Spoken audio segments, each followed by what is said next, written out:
আসসালামু আলাইকুম। সবাই কেমন আছেন?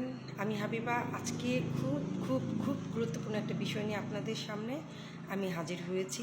আজকের বিষয়টি হচ্ছে বাচ্চাদের পড়ায় কিভাবে আপনারা মনোযোগ বাড়াবেন।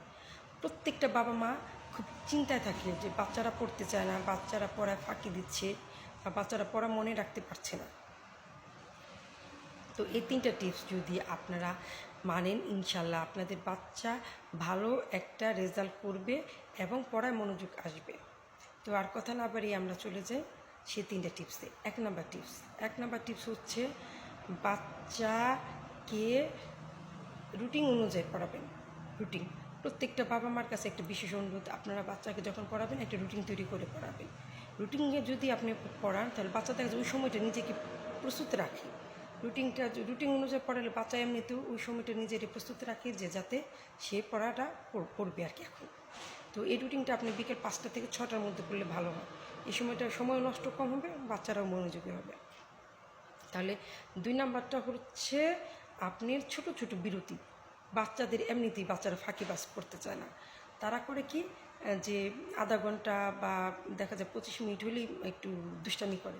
তো ওই আধা ঘন্টা বা 25 মিনিট পর হয়তো 3 মিনিট বা 5 মিনিটের জন্য ছোট্ট করে একটা বিরতি দিবেন, যাতে বাচ্চারা কি নিজেকে ফ্রেশ মনে করে, মাথার ব্রেনটাও ওদের ফ্রেশ হয়ে যায় এবং পড়ায়ও পরবর্তীতে দেখা যায় মনোযোগী আসে।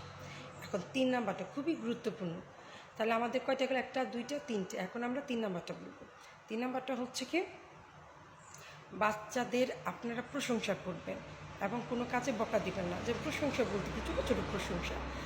তোমার হাতে লেখাটা খুবই সুন্দর হয়েছে, আর তোমার আজকে তো কী সুন্দর কবিতাটা পারছো, তাকে হাতে তালিয়ে দিবেন, তাহলে বাচ্চারা থেকে হয়। আর যদি ভুল হয়ে যায় তাহলে বাচ্চাদেরকে বকা দিবেন না, ও ধৈর্য সহকারে বুঝাই দিবেন, তাহলে দেখা যায় বাচ্চাদের মোটিভটা আবার ফেরত আসে। এইভাবে যদি আপনার 3টা টিপস আপনারা বাচ্চাদের ক্ষেত্রে অ্যাপ্লাই করতে পারেন, বাচ্চারা অবশ্যই পড়ায় মনোযোগ হবে। কারণ ছোটো তো বাচ্চাদের ব্রেন তো ছোটো। ওদেরকে আপনারা যতই আমরা বড়দের চিন্তা ভাবনা করি, ওরা কিন্তু বড়োভাবে ওইভাবে তৈরি হবে না। তাহলে 1 নাম্বার টিপস হচ্ছে কি আপনারা ওদেরকে রুটিন অনুযায়ী পড়াবেন। 2 নাম্বারটা হচ্ছে আপনারা ওদেরকে ছোট ছোট বিরতি দিবেন। 3 নাম্বারটা হচ্ছে আপনারা ওদেরকে যে কোনো কাজে প্রশংসা করবেন। আপনারা ওদেরকে কোনো রকমের প্রেশার দিবেন না। ইনশাল্লাহ আপনার বাচ্চা খুব মনোযোগী সহকারে পড়বে। তো আজকে এই পর্যন্তই।